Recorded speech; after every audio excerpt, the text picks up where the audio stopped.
Hey guys, good morning. তো এখন প্রায় 11:15টার মতো বাজে। আজ হচ্ছে যে বারে বুধবার।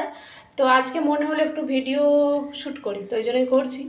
তো আমার মাথায় দেখো এই যে অ্যালোভেরা মানে অ্যালোভেরাটা লাগিয়েছি, বুঝলে, পাতা ছিঁড়ে গাছে, মানে ছাদে এত সুন্দর সুন্দর মানে পাতাগুলো হয়েছে।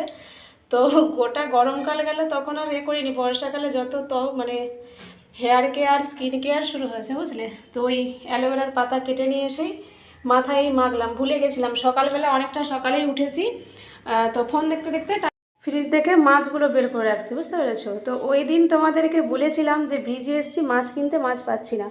তো ওই ব্রিজে তো পাইনি, ওই ব্রিজ পেরিয়ে নরাজ ব্রিজ পেরিয়ে আর একটা মুন্ডলা ব্রিজ বলে আছে, তো সেখানে যেতে এই যে ঘুষো মাছ পেয়েছিলাম, বুঝলে। তো ঘুষো মাছ পেয়েছি। ঘুষো মাছের একটা বিরাট বড় লম্বা কাহানি আছে। তো ওই ব্রিজে যেতেই কি হয়েছে, তো একটা বয়স্ক করে মৌসা তো এরকম বালতিতে করে ঘুষো মাছ নিয়ে বসেছিল, বুঝলে। তো তার কাছে যে ঘুষো মাছগুলো না আমাকে একদম জ্যান্ত মানে চড়ছে, সেই শব্দ জল থেকে তুলেছে। 1.5 কেজি ঘুষো মাছ বাঁচবেটাকে বলো তো।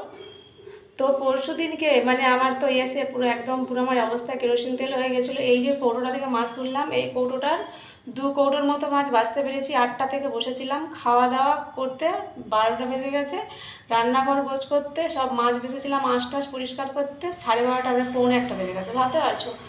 তো এই যে কৌটোটার এখনও 1 কৌটোর বেশি মাছ বাঁচতে পারিনি। যদি বাঁচতাম রাত বোধহয় 1:30-2টো বাজতো, বুঝলে। তো সেগুলো একদম ডিপ ফ্রিজে চিকে ভরে কৌটোর মধ্যে এখানেও চেপে চেপে রেখেছি। তো এরকম দু কৌটো বেছে ধুয়ে রেখেছি, এখনও আছে, কবে বাঁচবো জানি না। মোটামুটি বড় আছে মাছগুলো, তো অনেক দিন এখন হয়ে যাবে। তো চলো এত কোটা বার করে রাখলাম, আজকের মতো হয়ে যাবে। 320 টাকার ঘুষো মাছ এসেছে, বুঝলে। তো ছোট বড় মিশা, তবে ঝালামালা থাকেনি, মাছগুলো পরিষ্কার ছিল, ফ্রেশ ছিল। কিন্তু ফ্রেশ থাকলে কী হবে, ঘুষো মাছগুলো খুব ছোট ছোট নয়, যেহেতু বড় বড়, তো সুর তো কাটতেই হতো।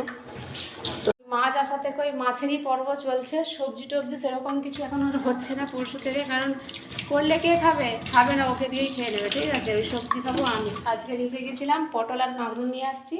ফ্রিজে একটু কুমড়ো আছে, দেখা যাক কী করা যায়। তো চলো আবার লাঞ্চ মেনু নিয়ে আসবো। এখন স্নানটা সেরে নিই, কারণ ঠান্ডা লেগে যাবে। অ্যালোভেরা জেল তো লাগিয়েছি। তো দুপুরের লাঞ্চ মেনু পটল চিংড়ি, যদিও এটা চিংড়ি নয়, ঘুষা চিংড়ি। আর এখানে ঘুষো মাছ ভাজা, সাথে আম আছে। আর আমি খাচ্ছি কি পান্তা ভাত, কালকে 2টো বেঁচে গেছিলো। খিদে খুব একটা নেই, ইডলি খেয়েছি আর অল্প অল্প কটা গরম ভাত খেয়েছি। তো আর সেরকম তরকারি কিছু রান্না করার টাইম হয়নি, তো চলো খেয়ে নিই। ও বেলা দুপুরে এসে ইডলি খেয়েছে।